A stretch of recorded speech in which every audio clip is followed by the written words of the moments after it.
Oh, alam niyo na, maganda na kayo ng panyo. Di ba, Pastor? Good morning! Good morning! Anong sa atin? Ako sa'yo! Amen. Purihin po ang Diyos. Bigyan natin ng malakas na palakpak ang Panginoon. Hallelujah! Hallelujah! Hallelujah!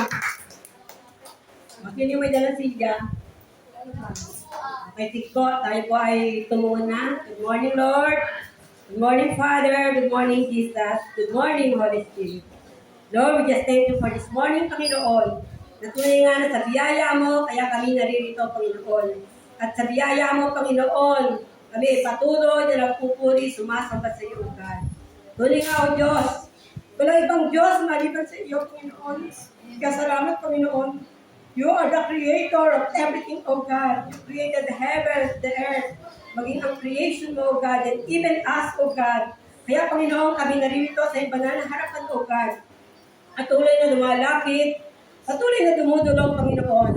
Salamat po sa iyong kabutihan. Tunay nga na napakabuti mo, O God. Ang iyong pag-ibig ay walang hanggan, O Lord.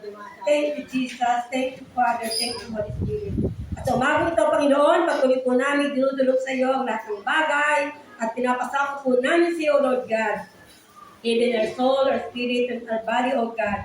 Maging ako, Diyos, sa oras nito, Panginoon, ano pa man ang kakulangan, ano man ang karumihan, continue to cleanse us, O God. Lalo na po ako, Panginoon, patuloy mo akong linisin, Panginoon, damtanan yung damit ng katwiran. Ikaw po ang makita sa akin, O God. Ikaw ang sa harapan, Panginoon, ako'y sa likuran mo lamang, O God. Kaya tago mo po ako sa iyong banal na krus, O God. Kaya salamat, Panginoon, sa umagang ito, Diyos, sa lahat ng aming mapapakinggan, O God. Alam po namin, O God, na ang lahat ng salita ay sa iyo nagmumula. Kaya sa iyo po namin ito pinapasakop, O God. Patuloy kang manahan sa aming buhay, manahan sa aming mga puso, Panginoon. At sa oras na ito, sa lahat ng mga salita na aming maririnig, O God, patuloy mong buksan ang aming puso, ang aming isip, O God. At tanging ito lamang, Panginoon, let your divine revelation be upon each and every one of us, O Lord God. Continue to open up our eyes and even our spirit, O God, and even our hearts, Panginoon, O God. Maging bukas, Panginoon, ang aming puso sa pagtanggap ng iyong salita, O Diyos. Kaya, Panginoon, narito po kami, O God, na patuloy na ikaw, maging tagapagturo namin, Holy Spirit. We just welcome you, O God, in this place, O God. Lord, tuloy nga, O God, na I am standing on this holy ground, Panginoon. Kaya ko lamang po, O Diyos, ang maparangalan, O God, sa umagang ito, O God. Minsan pa, pinupurita namin, tinadakila, O Diyos, kasi po namin ibinabalik ang pinakamataas na papuri, pasasalamat, kadakilaan at kaluwalhatian, sapagkat ito'y sa lamang nararapat. In the mighty name of Jesus. Amen. Amen. Hallelujah. Napakahina naman. Ano ba? Wala bang energy? Hallelujah! Sabi nga, kapag tayo ay nagpupuri sa Panginoon, ang malakas na palakpak, paano yung palakpak na dapat? Yan! Let's give glory to God. He is the author and finisher of our faith. Hirapan ako mag-English, kaya talagang hinanda ko ay Tagalog. Amen! Pagpasensyahan niyo po ako kung ibang mga bagay o ibang mga salita na hindi nyo marinig, bahala na po ang banal na Espiritu na magbigay linaw. Amen po ba? Amen. So, sige po, tayo po muna ay magbukas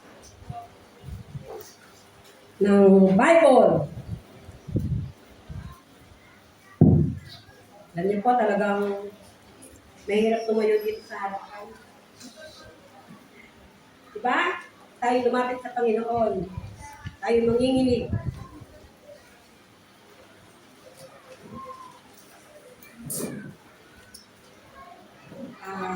Alam niyo po yung marami akong naihanda, pero ay, naku, mali na ang dala ko. Dali. Question eh. Michelle. Mag-exam ka kayo din. Isang Michelle. Ay, nagkamali ako naman. Sobrang nervous niya. Nung Friday, naiwan ko rin yung aking dahil nga online daw, tapos sabi dito na mag-pray. Naiwan ko din, kaya hindi ko maalala. Sabi sa book of Jesus ko yun. Okay. Kanina po, nung pagpunta ko dito, di ba, ang dami natin nakita mga may dala-dala. So, ang naalala ko po doon, di ba sabi ko doon, yung may mga dalang mga pan, dahil Palm Sunday pala yun. Yun yung triumphant entry ng Panginoon sa Jerusalem. No? Parang kanina, nalulungkot ako kasi may ibang mga tao na to, di ba? Talagang nagpupuli at sumasamba sa Panginoon na dapat talagang iwagayway ang mga bagay na yun para sa Panginoon. Di ba? Siya lamang yung ating kabuburihan. Siya lamang yung ating ibigyan ng parangal. Kaya, at Lord, yun po yung bahala na nawa yung mga tao na yan ay talagang makakilala sa inyo. Whatever manner o kung sino man tao gagamitin, ay maparangalan po kayo sa kanila. Dahil sila ay nilikha mo. Diba?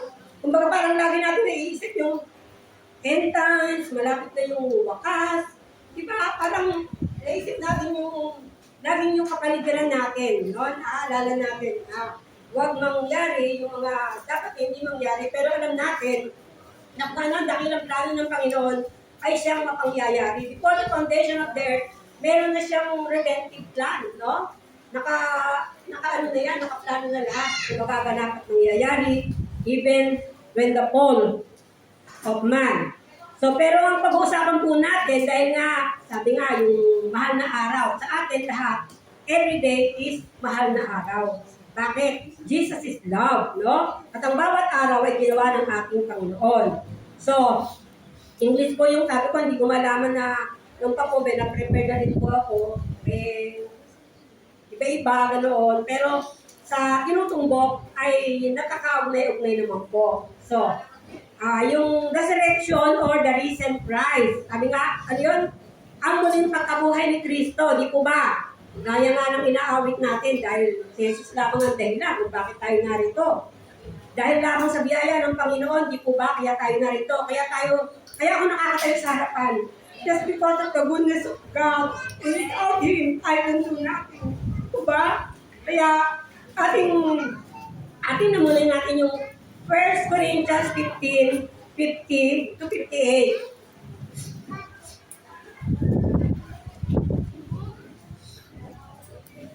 So, Lord, First Corinthians 15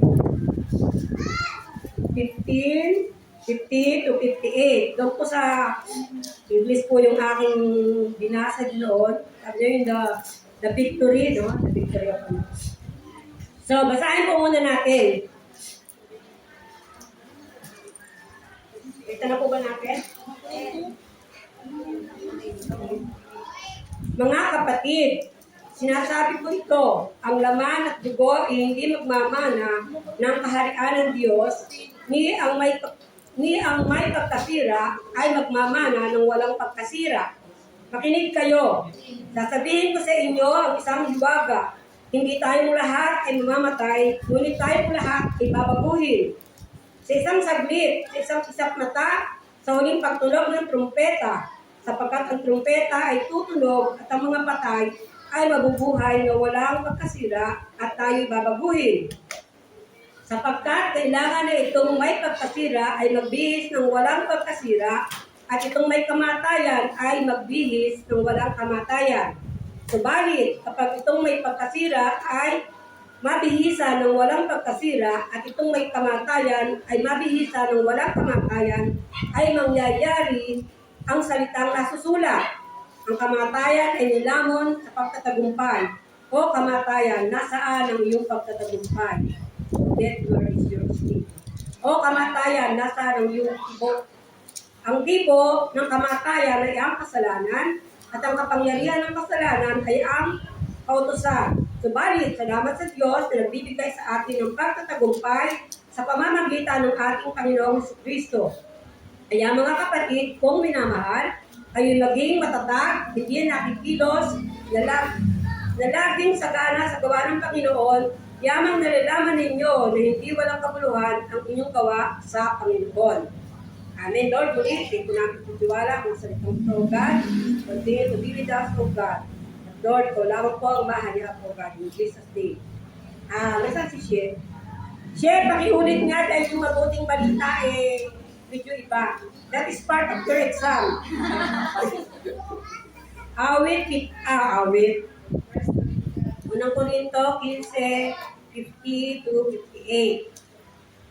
Ito ang ibig kong sabihin, ang Timothy, ang binubuo ng laman ng dugo na hindi maaaring mamamahagi sa mga higala ng Diyos na nakagawa ng sasira, ay hindi maaaring magmana ng hindi nasisira. Isang tuwaga sa pag-isip sa inyo. Hindi lahat tayo ay mamatay, hindi lahat tayo ay babagiging. Sa isang sandali, sa isang kasakatan, sabay ng muling pagkinig ng propeta. Sapagkat sa pagkinig ng propeta, ang mga patay ay muling bubuhayin at hindi na muling mamamatay. Babaguhin tayo lahat. Ating katawang namumulok ay mapapalitan ng hindi namumulok. At ang katawang namamatay ay mapapalitan ng katawang hindi namamatay. Kapag ang bumulok ay napalitan na ng hindi namumulok at ang may kamatayan ay napalitan na sa may kamatayan, matutupad na ang sinasabi sa kasulatan. Malupig na ang kamatayan, Diyos na ang tagumpay. Nasaan o kamatayan ang iyong tagumpay? Nasaan o kamatayan ang iyong kamandag? Ang kamandag ng kamatayan ay ang kasalanan. At ang kapangyarihan ng kasalanan ay nagmumula sa pasalamat tayo sa Diyos na naging sa ating tagumpay sa pamamagitan ng mga kaya nga, marami na ako ng kapatid, makatatag kayo at huwag mahina. Ay masipag kayo palagi sa paglilipod sa Panginoon. Dahil alam niyo masipag, masasayang ang inyong pagpapagay para sa akin. Amen. So yung pong the whole chapter of 1 Corinthians 15, basahin niyo na lang po yun dahil nandun po lahat yung kung paano yung sa resurrection, yung awa, yung ano. At saka po doon sa Mateo 28, basahin niyo na lang din po yun kasi baka tayo magtagal, no? Yung muling nabuhay si Jesus, kung paano muling nabuhay ang Panginoong Jesus, nasa Mateo 28 po yun. Ang atin namang pag-uusapan ngayon, bakit ba namatay si Kristo? Alam natin na tuwing gantong, ang tawag niya, Holy Week season, no? At sabihin, patay ang Diyos, patay si Kristo. At pagdating ng linggo, alam ko naman sabi, Paskong pagkabuhay, nabuhay si Kristo. Si Kristo ba ay nananatiling patay? Di ba hindi? Jesus, namatay, pagkatapos, after 3 days, siya ay nabuhay na muli. Ang sabi muli, ano, kung paano siya na namatay o siya ay umakyat sa langit, sa muli niyang pagbabalik, ganun din ang mangyayari. No? Kung saan siya namatay, doon ulit siya muling magbabalik. Are we excited na makasama tayo doon sa muling pagpalitan ng ating Panginoon? Amen. At alam ba nga natin, bakit namatay si Kristo para sa atin? Di po ba? Bakit siya namatay? Bakit pinagkalob niya ang buhay niya para sa atin? Ito ay dakilang plano na ng ating Panginoon. No? Di ba? Nung una, sa Garden of Eden, nung kinreate ni God, in Genesis 1:26-27, nung kinreate niya, tayo, to His own image and likeness, binigyan ng kapangyarihan ang unang tao na sila ang mamahala doon sa Garden of Eden. Kumbaga, parang kanila na yon, di ba?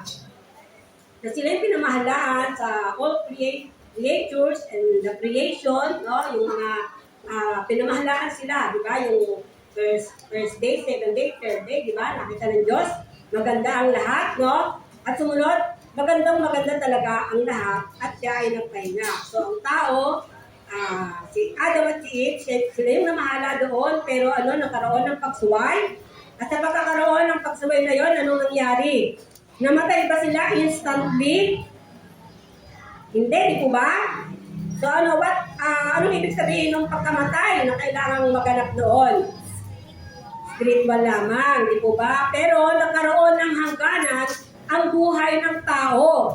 Kaya ngayon, ang tao, pag 100 na, di ba, hanggang 120 na lamang, yung kasukdulan na edad na pinagkaloob ng Diyos sa tao. Meron nga, bata pa, namamatay na, di po ba? Pero salamat, ako nga, naisip ko noon, nag-birthday pa ako, sabi ko nga, kaya ang yung title ko, Jesus, the Giver of Life. Di ba kasi, birthday ako, di ba? May bagong buhay ka na naman. May another life na naman na pinagkaloob sa iyo ang Diyos na kasama siya, no? So yung pinagkaloob na buhay niya sa atin ay ito yung ating tinatamasa sa ngayon. Kaya ang si Adan at si Eva, nung sila ay napatalsik doon, no? Napatalsik, pero hindi naman tinanggal ng Diyos yung ano yan, yung sabi nga, yung creation, yung image of God and His likeness, no?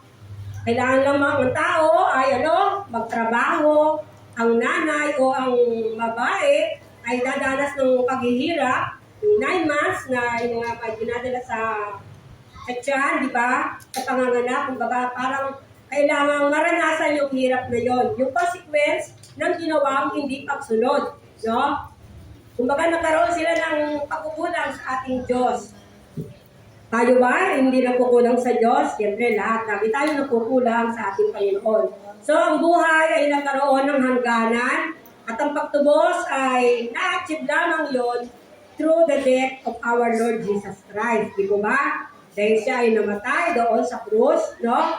Kasi, noong araw, ang para magkaroon o malinis, di ba, nag-aalay ng mga hayop, yung gano'n, no? Kahit na gaano kalinis yung hayop na inaalay, hindi pa rin yung sasapat, di ba?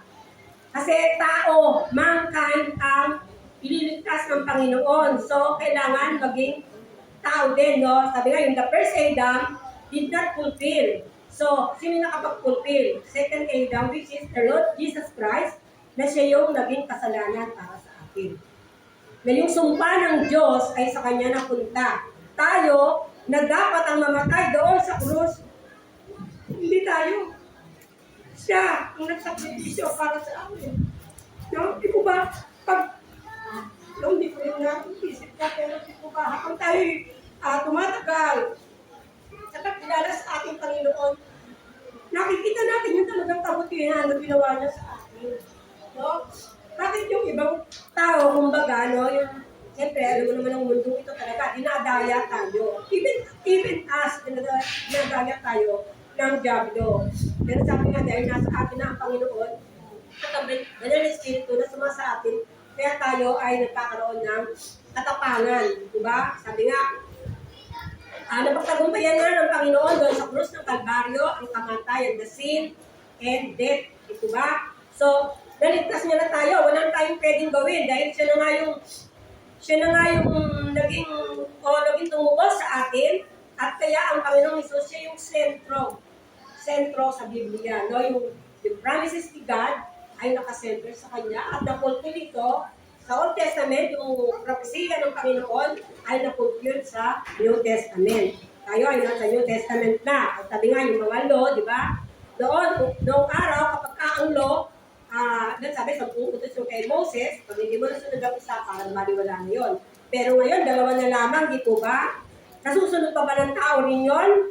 Di ba sa ngayon ay hindi din. No? Kahit tayo, sometimes, sumusunod tayo, di ba? Sometimes, hindi rin po. Pero ang nais ng Panginoon ay talaga yung pagsunod. Kung paano ang Diyos, anak o ang Panginoong Jesucristo, ay sumunod ng gayon na lamang sa ating Diyos Ama. Di ba? Yun nga, ipapako ng Panginoon, nandun siya sa Garden of Gethsemane, di po ba? Nahalos talaga yung dugo na, yung kanyang, tayo ba, lumuha na ng dugo, di ba? Luha lang natin, luha. Minsan niya, hindi pa, di ba? O, nakaluha na ba kayo ng halos dugo? Di ba hindi? Dugo, kasi pa lumalabas yun. Pero yung luha talaga ay hindi. Pero ang Panginoong Hesus, sabi niya, kung maaari ay let this cup pass over me. Pero but not my will, but your will be done. Tanging kalooban niya lamang ang masunod, hindi ang kalooban. So nakita natin doon yung complete obedience ng ating Panginoong Hesus sa Diyos Ama. Di po ba? Ang mga anak natin sa ngayon, iba hindi sila gaano sumusunod din sa atin. Pero tayo, meron tayong amang sumasalangit na sabi nga, yun dapat natin sundin. Dahil He prepared everything for us. Kahit yung buhay, yung eternity na walang hanggan, ay piniprepare niya na sa atin. Bakit? Kasi pinagbayaran na ng lahat ng Panginoon dahil doon sa kanyang dugo. Diba? Sabi nga, yung unblemished na dugo, yung unblemished siya, saka spotless siya, na kailangan talagang walang bahid kasalanan. So tayo ay diredeem na ng dugo ng ating Panginoon at tayo ngayon ay kanya ng own possession. No? Pag-aari tayo ng Diyos. Bakit? Diba sabi nga, niredeem na tayo eh. Sino ba nag-redeem? Diba? Ang Panginoon, niredeem na tayo. Therefore, kanino tayo may utang? Diba? Kumbaga nakasanda ka. Sanda ka kay Satanas. Tinubos ka ng Panginoong Yesus. Sino ngayon ang may-ari sa'yo? Diba? Ang Panginoong Yesus na. So, kung doon ka, kanino ka dapat magsilbi? Kanino ka dapat mag-serve? Kanino ka dapat sumunod? Doon na. Kumbaga, siya na ang dapat nating sundin, no? Ang Panginoong Yesus. Kaya, ang sabi nga, ang kasalanan ay wala nang puwang kung tinanggap natin ang ating Panginoon. Pero kailangan may gawin pa rin tayo, di po ba? Dahil, yung pagiging mabuti natin ay bunga ng pagsunod natin sa ating Panginoon, and we are saved by the grace of God. Di ba? Hindi dahil sa mabubuting gawa natin, hindi dahil sa tayo ay mabait, no? Kundi dahil sa kabutihan ng ating Panginoon. So, yung focus ng redemption history at yung salvation ng nilaan ng ating Panginoon ay si Jesus lamang ang talagang tumupad. Di po ba? Kaya siya lamang, He is the only Savior and He is the only Messiah na nagliligtas sa kanyang mga anak. So, si Jesus noon, siya ay tunay na tao at tunay na Diyos nung siya ay bumaba dito sa lupa. Bakit? Para walang may dahilan ng tao na yung ginagawa niya ay hindi natin kayang gawin. Diba, nung kita natin yung Passion of the Christ, kung paano siya ay talagang pinahirapan. Pero may narinig po ba tayo sa kanya ng mga daing-daing? Hindi po ba? Wala. Pero tayo, madali lang. Kumbaga, ay kasasakyan, gano'n, madali lang yung paamor, no? Nagagalit ka na, di po ba? Ay, sa upuan, pag hindi mo gusto yung katabi mo, naiinis ka na eh. Di po ba? So, hindi po yun ang gusto ng ating Panginoon. Kundi ang Panginoon ay talagang sumunod sa kalooban ng Diyos Ama, no? Bakit? Sabi nga, He is truly divine, He is truly human. Siya yung perfect God, siya yung perfect man na bumaba dito para sundin ang kalooban ng ating Ama. Bakit? John 1:1, di ba? Ang salita ay in the beginning. Ang salita ay hello? Ang Diyos, no? Ang salita ay ang Diyos. So, therefore, tayo ko muna, baka sabihin nyo, ako lang yung kailangan talagang Word of God. Di po ba? 1:1, Genesis. Sa simula ay ang salita, at ang salita ay kasama ng Diyos, at ang salita ay Diyos. So, meaning to say, na ang salita ay Diyos. Yung word na ating mga napapakinggan, ito ay tungkol sa Diyos. Ito ay Diyos, di ba? Ito, ang Diyos ang kasama natin, no? Siya ang lumalang sa atin at by the power of His Word, He created everything. Di po ba? So, sa kapangyarihan at sa salita lamang ng ating Diyos Ama ay narika ang lahat ng bagay. Kung paano nga doon ang Panginoong Hesus ay nalulungkot siya noon, pero kinakailangan mangyari yun. Kaya siya ang nag-reconcile sa atin patungo sa Diyos. Di po ba? Kaya, yung the work of redemption, ano nga ba sa Tagalog yun? Yung gawa ng kaligtasan o gawa ng pagtutubos, di po ba? Ay ano yun? Pinulpil ng ating Panginoon doon sa krus. Kumbaga, ang tao na naligaw, ang tao na yung the fall of Adam and Eve, pero just because of the blood of Jesus, no, tayo ay muling napalapit sa ating Diyos, no? Siya yung nag-reconcile sa atin sa Panginoon. Tayo pa rin, hindi mo ikaw ang humanap sa Diyos, kailanman, hindi tayo ang naghanap sa Diyos, di ba? Ang Diyos pa nga lumalapit sa atin eh. Nilalapit niya ang sarili niya sa atin, pero gusto ng Diyos tayo ang pusang lalapit sa Kanya. Di po ba? Yung talagang tayo ay sumusunod sa Kanya. Pero ang Diyos, inilatag na nila, di ba? Sa creation niya. Di po ba? Andyan, ang kagandahan ng Diyos. The beauty and holiness of God is in upon His creation. Kaya po, kahit nga yung mga aso, mga hayop, mga tinitili ka ng Diyos. Although, kumbaga, bawat isa ay may purpose nga. Sabi nga, yung talagang pinakain yun, yung mga hayop na pinakain, diba? Pero tayo yung treasured possession ng ating Panginoon na ayaw niyang masaling tayo. No? Di ba sabi nga kung tayo ay nasa Panginoon, di ba? Hindi niya hayaan na tayo ay makahulog po sa kanyang kamay. Ganoon siya kumapit sa atin. Ganoon niya tayo iniingatan. Sabi nga, we are fragile. No? Very fragile, di ba? Pwedeng mabasag, kumbaga. No? He is our fathers. Tayo yung clay.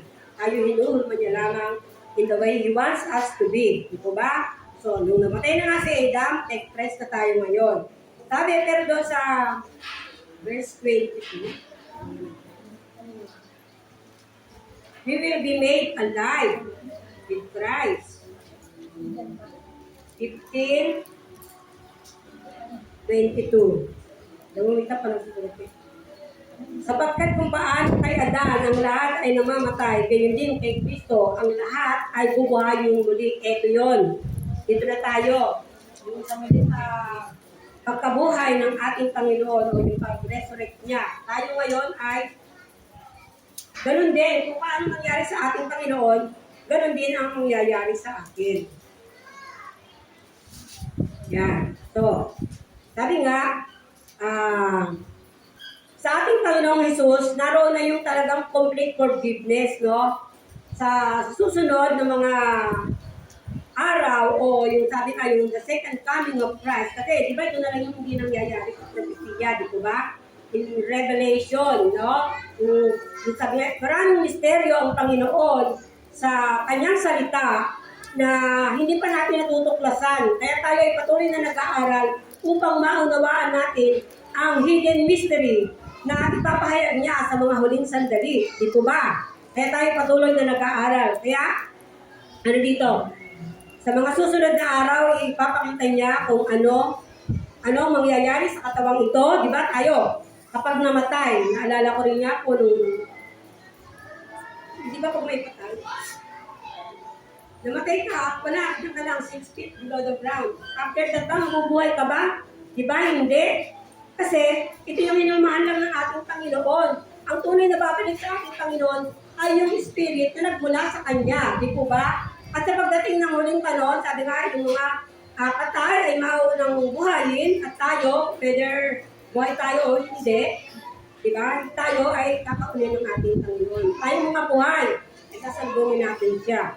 Di po ba napakasarap noon? Yan. Kaya,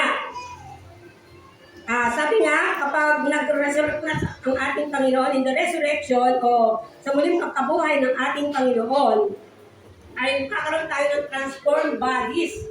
Yung babaguhin na ang ating katawan. No?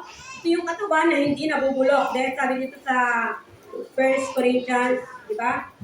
Sapagkat kailangan na itong may pagkasira ay magbihis ng walang pagkasira. So, hindi ito yung katawan natin. Yung katawan natin na nasasaktan, yung katawan natin na hindi maganda o may kabulukan, ito ay papalitan ng ating Panginoon. So, when Jesus rose again from the dead, diba? Siya ay, di ba sabi niya, multo, di ba? Hindi naman ganon, no? Hindi naman multo, kundi ang Panginoong Jesus ay, nabuhay siya na muli, at hindi nga nalaman nung mga doon sa Mateo, di po ba? Hindi nalaman nung dalawa na tao na sabi niya, yung hinahanap nyo, pero Jesus walked with them, no? Yung road to Emmaus, di po ba? No, hindi nila napansin si Jesus noon. Na si Jesus pala yun. So doon, muling nabuhay ang ating Panginoon. After yun ang Sabat. Sa pagbubukang liwayway ng unang araw ng Sanlinggo, si Maria Magdalena at ang isa pang Maria ay pumaroon upang tingnan ang libingan at biglang nagkaroon ng malakas na lindol sapagkat bumaba mula sa langit ang isang anghel ng Panginoon na naparoon at iginulong ang bato at umupo sa ibabaw nito. Ang kanyang anyo ay tulad ng pidlat, ang kanyang panamit ay maputing parang basila. At sa takot sa kanya, nanginig ang mga bantay at naging tulad ng mga patay. Ngunit sumagot ang anghel at sinabi sa mga babae, huwag kayong matakot, sapagkat nalalaman kong hinahanap ninyo si Jesus na ipinako sa krus. Wala siya rito, sapagkat siya'y binuhay tulad ng sinabi niya. Hali kayo, tingnan ninyo ang dakong hinigaan niya. So ang Panginoon pa rin ang nagsabi noon na sapagkat nalalaman kong hinahanap ninyo si Jesus na ipinako sa krus. Wala siya rito sapagkat kay binuhay tulad ng sinabi niya. Ang Panginoong Jesus pa rin ang nagsabi noon na siya nga ay mamamatay pero muli siyang mabubuhay. Di ko ba? Pero hindi siya pinaniwalaan. So sabi niya, pumunta kayo sa Galilee. Ba? Kasi nakikilala nila ang Panginoon dahil nga yung parang ano yun, yung siya yung laging naghahati-hati ng tinapay. Yung communion ba? Doon siya nakikilala. So, nagpunta sila sa Galilee. Nagpunta raw ng ating Panginoon at sumama sila doon sa mga alagad at pinakita nga. Amen. At ano pa? Meron tayong kapag-asahan sa muling pagkabuhay ng ating Panginoon. Nagpapakita ito na ang Panginoon is the Son of God. Siya yung tunay na anak ng Diyos. At ang ating pag-asa ay naandon din, pinapakita rin sa muling pagkabuhay ng ating Panginoon at muli niyang pagparito, no? Meron tayong kapag-asahan. Kaya nga yung already but not yet. Di po ba? Kasi lahat na pangyari na. So yun na lamang ang hindi na pangyayari, yung muling pagparito ng ating Panginoon. Kaya tayo po ay may oportunidad pa na gumawa ng mga bagay na nakalulugod sa ating Panginoon sapagkat tayo ay may kapag-asahan. Yun ang pag-asa natin. At ibang mga tao, wala ng pag-asa. Ang hirap ng buhay, kagaya ngayon. Ang hirap ng buhay, pataas ng pataas ang mga bilihin at hindi mo malaman na kung talagang mangyayari nga yung... Pero propesiya na yun na yung kinikita natin ng isang buwan ay isang tinapay lang. Isipin nyo naman yun. Paano kung 10 yung anak mo? Magkakasya ba yun? Siyempre, hindi. Diba?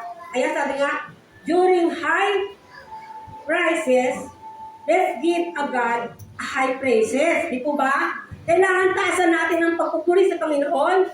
Gigpitan natin ang yakap sa Kanya, no? At ang pagkalima sa Kanyang salita, sapagkat ang Kanyang salita ay hindi makakabula. Lahat ng sinabi niya ay napangyayari in His own time. Kaya nga, yung sa Ecclesiastes, di ba? May time ng pagbunod, may time ng pagkamatay. So lahat tayo ay mawawala sa daigdig na ito, pero ang salita ng Panginoon ay mananatili magpakailanpaman. At ang Diyos, He will live eternally, at ang pangako niya, tayo ay makakasama rin niya. Kaya tayo naririto, nagsusumikap na magawa ang nararapat para sa Kanya. Kaya nga sabi, whether we eat, whether we drink, o kung ano man ang ating ginagawa, gawin natin to for the glory of God. Para sa Kanyang kaluwalhatian. Nilikha niya tayo for His own glory and for His own pleasure. At hindi niya pwedeng ibigay ang Kanyang kaluwalhatian sa iba. Ayaw niya yun. Kaya tayo ay patuloy lamang na magtiwala sa Kanya. At yung kapag-asahan natin yun. At habang tayo nag-iintay sa Kanyang muling pagbabalik, siyempre, kailangan maging true tayo, faithful tayo, kung saan tayo tinawag ng ating Panginoon. Kumbaga, maging truth din tayo, ginagampanan ba natin? O sabi nga, bilang isang may asawa, bilang isang anak, bilang isang guro, bilang isang manggagawa, lahat tayo, yung pinagkatiwala sa atin ng Panginoon, ay tunay nga na ito ay patuloy nating pagyamanin sapagkat lahat ng ating ginawa ay hindi mawawala ng kabuluhan. No? All our works will not go in vain. Kung ano sinabi ng Panginoon na pangyayari at na pangyayari. Sabi nga, sa kanyang tamang time, no? This will come to happen. All these things will come to pass. No? Kaya yung buhay natin ito ay mawawala rin, pero yung ginawa natin sa ating Panginoon ay hindi mawawala. Kaya sabi sa Mateo 8:34-36, ano yun? Yung carry your cross and follow after me. Ano ba ang ating mga cross?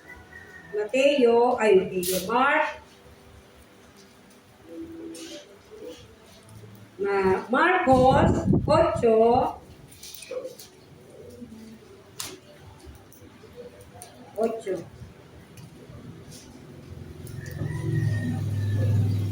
Mateo 8. 34. Ano ba, Mateo, Marcos? Ay, Mateo Marcos! Oh, Lord! Sorry po, hindi to control my time.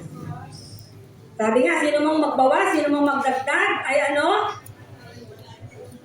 Ay nagkakamali ako, Lord, forgive me.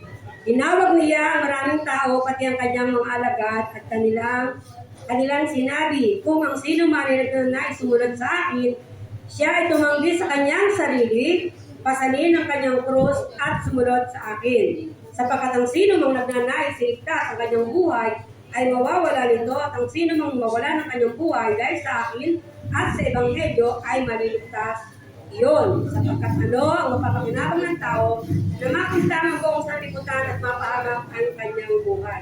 Ito. Alam ko, lahat tayo may mga cross na dinadala. Pero yung cross na dinala ng ating Panginoon ay tunay nga na mabigat. Bakit?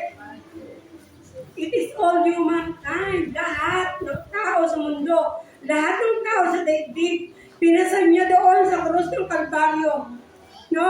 Yung kanyang buhay, ang kanyang pinagkaloob para tayo lamang na sumunod na tayo sa kanya ay hindi mapahamak, kundi magkaroon ng buhay na walang hanggan. Di po ba? Kaya, ano yung may dadahilan natin sa Panginoon? Hirapan tayo sa ating pamilya, sa ating mga anak, sa ating mga trabaho, sa lahat ng mga bibihin, mga problema pa ng bansa, ng mundo, di po ba? Parang hindi natin kayang dalhin. Pero ang Panginoon, lahat ng iyan ay kayang-kaya niya. Why? Because He is the all-sufficient God.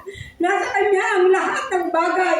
Siya lamang nakakala kung ano ang mabuti para sa Kanyang nasasabukan, para sa Kanyang nilikha.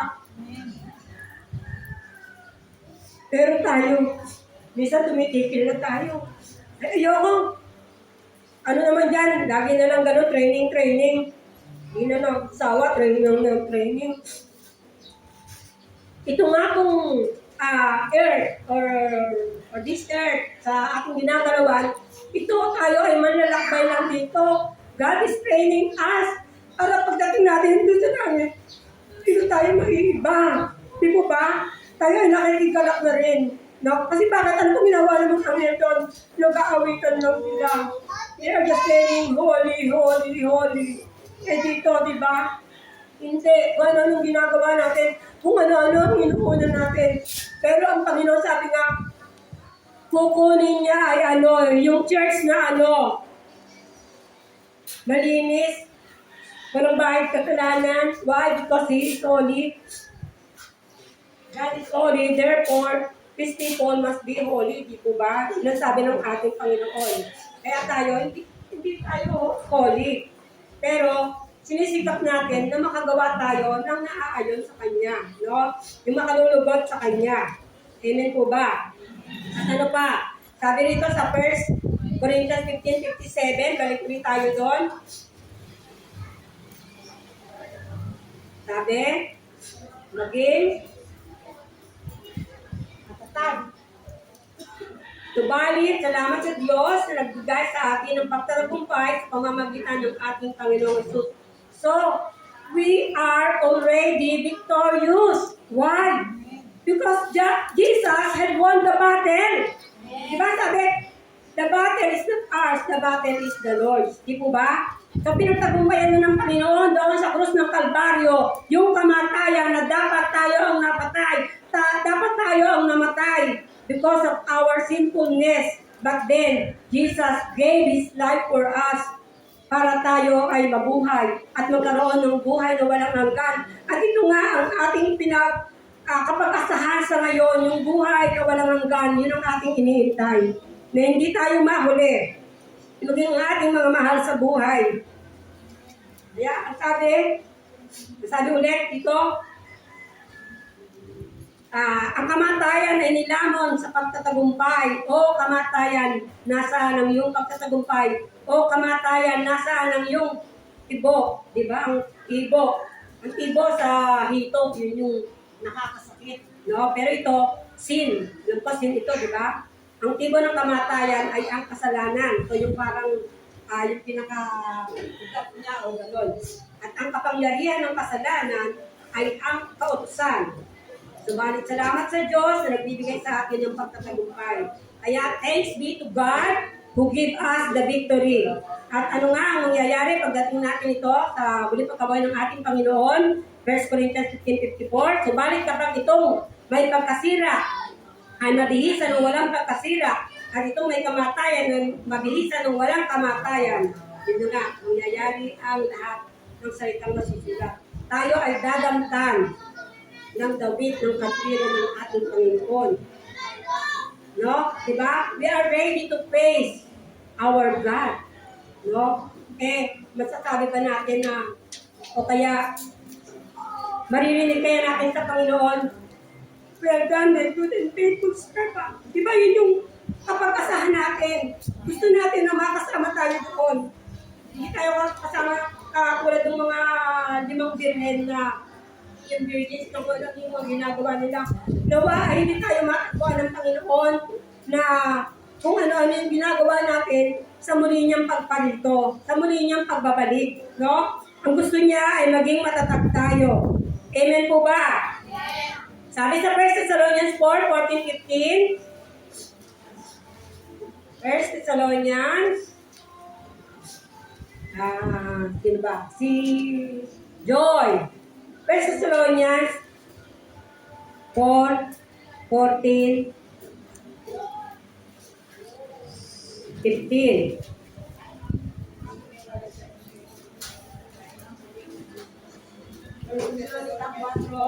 Vincent. 1 Thessalonians 4:14-15. Dahil naniniwala tayo, si Jesus ay namatay at muling nabuhay. Naniniwala din tayo, bubuhayin ng Diyos upang kasama kay Jesus ang lahat ng mga namatay na sumasampalataya sa Kanya. Ito ang itinuturo ng Panginoon na sinasabi namin sa inyo. Tayong mga nabubuhay pa at natitira pa hanggang sa pagparito ng Panginoon ay hindi mauuna sa mga namatay na. Amen. So ito po yung pinapangaral ni Pablo na sa pagdating ng Panginoon anong mangyayari. At ganun din, ito rin yung ating pinaghahandaan na sabi nga kung paano ang Diyos ay nabuhay, ganun din tayo. Ang lahat ng sumasampalataya, di ba? Tayo sumasampalataya na si Jesus ay namatay at muling nabuhay. Gayon din naman sa pamamagitan ni Jesus, ang mga natutulog ay dadalhin ng Diyos na kasama niya. So yung mga, sabi nga, yung mga namatay, yung mga kamag-anak natin, sabi yung aking asawa, dante magkikita tayo. No? kumbaga yung mga ganong mga bagay, no? Ay sabi nga magkikita-kita. Pero we do not know kung talagang makikilala pa natin, o kasi sabi nga yung glorified body tayo, o kaya yung immortal bodies tayo, na hindi natin alam. Tanging si Lord lang ang nakakalam. But then, yun yung ating, kayo na gusto nyo, makita nyo rin yung mga mahal natin sa buhay. Siyempre, kung mga gusto natin yun, kung baka parang may reunion, di ba? Kasi pag tayo pumunta dun, ang mga anghel sa kalangitan talagang nakikijoin. So, posible din naman, dahil nga glorified body na tayo, parang isipin mo na yung Garden of Eden before, na walang mali siya sa pagkakasala. Parang sigurong ganon. Ewan ko sa akin may own perception lang yan. Parang ganon yung iniisip ko. Na pwede rin na magkikita-kita doon at magkakaroon ng isang salo-salo o get-together ang mga taong nabubuhay pa at yung taong namatay na kasi sila yung unang bubuhayin eh. Kaya magkikita-kita. Di po ba? Kaya sabi nga rito, yung bang pagkabuhay ng ating Panginoon ay mahalaga sa bawat isa sa atin. Mahalaga po ba to sa atin? Amen. Amen. What does it have to do with your hope? O ano magagawa nito sa ating kapag-asahan? Dahil nga sabi nga, kung ang Panginoon ay muling nabuhay, ganun din tayo na sumasampalataya sa Kanya, na sa pagdating ng takdang panahon, tayo ay bubuhayin na kasama niya. Di po ba? Ito yung ating kapag-asahan. And we have eternal life. Hindi tayo doon sa eternal damnation. Pero alam natin na kapag hindi sumunod o hindi kinilala ang Panginoon, ay saan pupunta? Dalawa lang naman kasi, heaven and hell eh. No? Sabi nga ngayon, napakainit, Naku, sobrang init. Parang impyerno. Higit pa ang impyerno kaysa sa dito. Diba? Yung init naglalagablab na apoy, kumukulong asupre. O isipin po natin yun, di po ba? Kaya ba natin yun? Hindi natin makakaya yun. Kaya habang tayo may panahon pa, habang tayo may lakas pa, ay patuloy tayong magtiwala sa ating Panginoon na sa pagdating ng takdang panahon, tayo nga ay muli niyang bubuhayin at tayo makakasama niya. Kung paano dilipit niya na ang kamatayan, ganun din naman tayo at tayo may buhay na walang hanggan. Kung paano na-conquer niya yung death sa lahat ng sumasampalataya, yung buhay na walang hanggan ay nasa sa atin na. Kaya, siya'y namatay para sa atin, siya'y muling nabuhay para din sa atin. O kita nyo, may ginawa pa tayo. Siya ay namatay para sa atin, siya ay muling nabuhay para kanino? Di ba para din sa atin? O di ba? Kumbaga, tayo yung nagbe-benepisyo lagi. Wala tayong ambag, sabi nga, sa kaligtasan wala tayong inambag kahit ano. Ang ambag nga lang natin talaga, yung kasalanan na nagawa pa nung sinuunang ama natin, na ito ay patuloy na nananalaytay sa atin. Di po ba? Kaya nga, namatay ang ating Panginoon para tayo ay malinis ng kanyang tugo at tayo sa kanyang pagbabalik ay makasama niya. Kaya yun yung ating kapag-asahan. Ngayon, bilang tayo ay nasa mundong ating ginagalawan, ano kaya ang pwede natin gawin upang tayo ay muling mapalapit sa Panginoon? O yung mga kapatiran din natin na nawala, di po ba? Yung isip pa natin yun na sayang. Kumbaga, malaki yung church mo o yung church ng Panginoon, malawak ang field, no? Pero yung mga tao ay nasa labas lahat. Hindi sila lumalapit sa tunay na Diyos. So, kaya po tayo ay naririto, tayo ang nakakarinig ng salita, tayo ang binigyan ng salita, therefore, we have to use that word. No? Gamitin natin ang salita upang magkaroon din o makapagbigay buhay tayo doon sa ating kapwa. Doon sa mga hindi pa kumikilala sa ating Panginoon, doon sa nabubuhay sa kadiliman, doon sa gumagawa ng mga bagay na hindi nakalulugod sa Panginoon, ikaw at ako ay gagamitin ng Diyos. Amen. Handa na po ba tayo? Handa na po ba ang ating mga puso na pagsidlan ng salita ng ating Panginoon upang tayo patuloy na makasunod sa Kanya? Diba? Habang tayo po ay when we are reading the Word of God, maraming binibigay si God sa atin. Kaya lang talagang hindi natin kaya, kumbaga, mag-rest agad, no?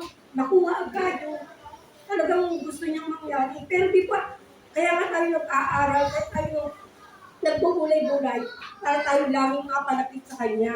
Para huwag na tayo lalayo pa sa Kanya. Kaya nga yung yakap ng Panginoon ay patuloy natin nasa iyo. Bakit siya ang Diyos? He is the Almighty God. He is the Savior. He is the Messiah. Nasa Kanya na ang lahat. Siya noon, ngayon, at kailanpaman. Siya ang mabubuhay magpakailanman. Hindi nagbabago. Amen? Kaya He is the all-sufficient God. And He is Lord. He is Lord. For the glory of God the Father. Hallelujah. Salamat po, Panginoon. Hallelujah, hallelujah. So, sige po, tayo po ay tumayo ulit. Tayo umawit muna. Yes, Lord. Sabi ni God, siya ang Diyos. Hallelujah. Hallelujah. Purihin ka, O Diyos. Ito ang Diyos na aming pinaglalagakan ng aming pananampalataya. Ito ang Diyos na namatay doon sa krus ng Kalbaryo upang kami ay bigyan ng buhay at ng kasaganaan nito. At ikaw ay muling babalik upang kami ay kaulin, upang kami ay bigyan ng buhay na walang hanggan. Marami kang inihandang mansion para sa amin. We are so thankful, O God. Pagkamat wala kaming mansion dito, Panginoon. Pero Lord, alam po namin na meron kaming mansion dyan sa kalangitan. Kaya salamat po, O God. Thank you, Lord. Awitin po natin yung He is Lord. He is Lord.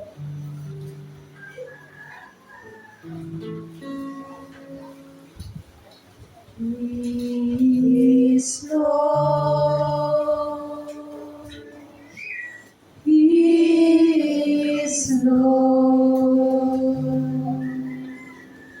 He has risen from the dead, and He is Lord. Every knee shall bow, every tongue confess that Jesus Christ is Lord.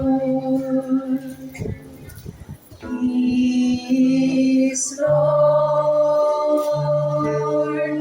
Gawin po tayo na sabihin natin na siya ang Diyos.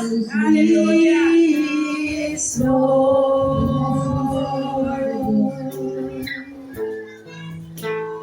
He has risen from the dead, and He is Lord.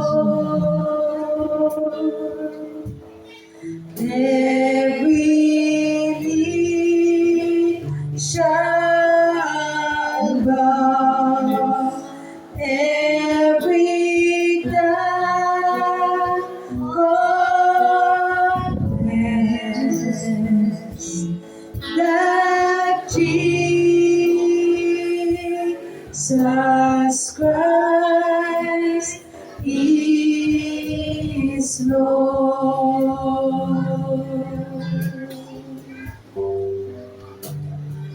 He is Lord.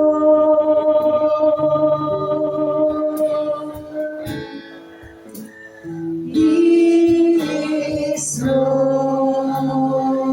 po Lord. tayong tulog sa ating Panginoon. Sabihin ang ating mga He has risen from na buhay. the dead, and He is Lord.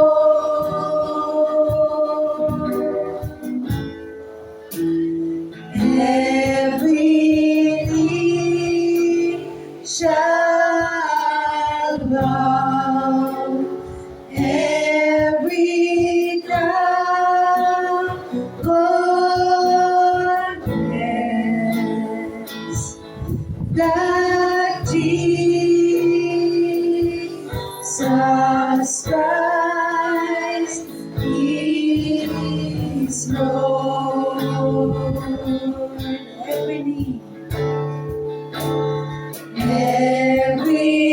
knee shall bow, every tongue confess that Jesus Christ is Lord.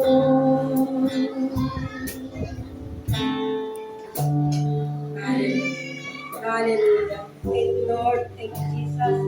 Tunay nga, O God, na Ikaw ang pangyarihang Diyos, na malikha ng langit at lupa.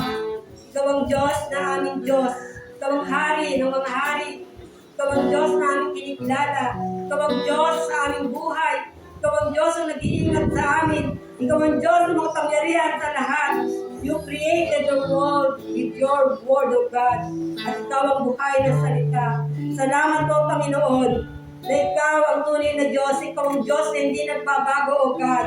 Lord, alam mo, Panginoon, na kami ay parating nagkakasala ng kukulang, pero nariyang kapalit, O God. Kaya, Lord, patuloy po kami lumalapit at tumutulog sa iyo, Panginoon. Sige po, kasapin po natin ang Panginoon. Siya ay patuloy na nakikinig sa atin. Let the meditation of your lips be unto God. Tumawag po tayo sa Panginoon, lumapit po tayo sa Kanya. Sabihin po natin kung paano niya tayo minahal, paano po natin masusuklian ang Kanyang pagmamahal. Kayo po ay humingi ng kapatawaran ng tao, ating mga hilig ay parati tayo nagkukulang at nagkakasala. Panginoon, sa oras na ito, Diyos, patuloy po kami lumalapit sa iyo. Patuloy po namin idinudulog sa iyo ang aming mga sarili. Alam po namin, O God, na napakarami namin pagkukulang sa iyo. Hindi po namin kayang tumbasan ang ginawa mo doon sa krus ng Kalbaryo. Alam po namin, Panginoon, na kami, O Diyos, na sumasampalataya sa iyo, O God, na naman ang mangyari sa mundo ito, O Diyos, kami ay tatamasahin namin ang buhay na walang hanggan, O God. Salamat po, O Diyos, sa kapakasahan namin na yan, O God. Kaya, Lord, maging matatag lang kami, Panginoon, na anuman ang pagsubok na dumarating sa aming buhay, sa aming bansa, sa aming kapaligiran, o maging sa mundong ito, O Diyos, mananatili kami nakakapit sa iyo, Panginoon. Kaya, Lord, alam po namin na hindi mo kami lulubayan, Panginoon. Hindi mo po kami bibitiwan, O God. Salamat po sa lahat ng aming gawain, sa lahat ng aming mga lakad, ay nariyan ka, Panginoon, na patuloy mo kami pangunahan, patuloy mo kami samahan. I-guide mo nga kung kami, Panginoon, kung kami nagkukulang, kung kami nagkakamali, O God. Ituro mo pa sa amin ang tamang landas, ang landas tungo doon sa buhay na walang hanggan, O God. Salamat po, Panginoon. At Lord, ang bawat isa sa amin, O God, kilala mo ang bawat isa, alam mo ang kahinaan, alam mo ang kakulangan, alam mo ang mga may sakit karamdaman, alam mo ang mga paghihirap na aming dinaranas, alam mo ang mga cross na aming dinadala, O God. Kaya, Panginoon, salamat po na ikaw ay kasama namin, O God. Hindi mo kami pinapabayaan. And truly, O God, you have already won the battle, O God. And we, O God, we can declare, O God, now we are more than conquerors through your word, O God.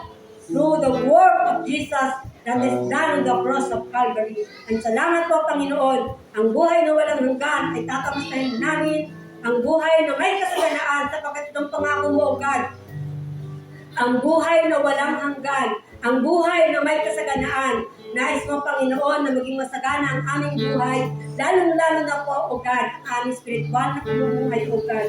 Na itong aming buhay na ito, mai-alay namin sa iyo, Panginoon. Ikaw lamang ang mabigyan ng kaluguran sa lahat ng aming ginagawa, O God. Sapagkat, Lord, wala kaming magagawa kung wala ka sa aming buhay. Kaya salamat po sa kalakasan, Panginoon, na pinagkakalob sa amin sa buhay, Panginoon, O God. Salamat din po sa lahat ng mga pagpapala, sa mga hibala na ginagawa mo sa amin, nakikita man namin o hindi, sa mga kasagutan ng aming mga panalangin sa iyo, O God. Tunay nga na ikaw ay hindi natutulog. Ikaw ay gising, O God. You never sleep nor slumber, O God. For your eyes are on your people, O God. Salamat po, Panginoon, nawa, O God, na matakbo mo kaming tapat hanggang wakas, O God. Kaya, Panginoon, maraming salamat, O God. Pinupuri ka namin, dinadakila, O God. Thank you, Holy Spirit. Thank you, Father. Thank you, Jesus, O God. Hindi mo kami iniiwan. Salamat po sa walang hanggang pag-ibig. Salamat po, Panginoon, sa patuloy na pagsama mo sa amin. Pinupuri ka namin, dinadakila, O God. And we just continue to give you all the honors, all the praises, O God. In Jesus' mighty name, this we pray. Amen.